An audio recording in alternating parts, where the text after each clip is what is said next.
Ok, alors, on va relever des mailles. Relever des mailles, en fait, ça consiste, là, je vais relever les mailles tout au long du cou, pour pouvoir monter le col. Alors, pour relever des mailles, on les relève sur l'endroit.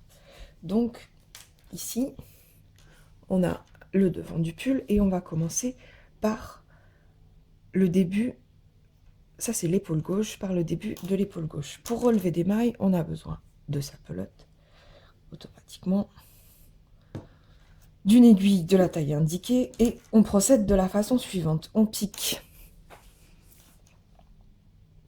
dans une maille, voilà, vous voyez, l'aiguille elle passe, et on recrée en fait une maille en la glissant dans le trou.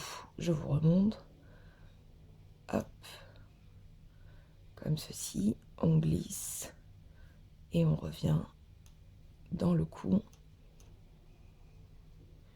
tout au long du cou, ou plutôt de l'encolure. C'est assez facile en fait, hein. Voilà. Et donc là par exemple, vous voyez, je suis droite.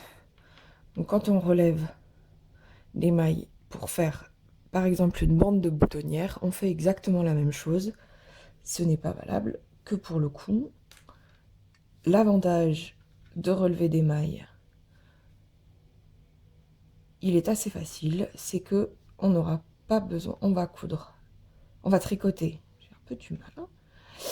On va tricoter autour du cou.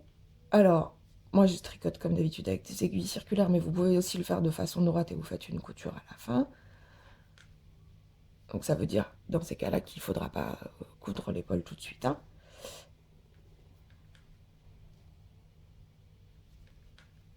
Et voilà, et l'avantage, c'est que du coup, on va avoir un travail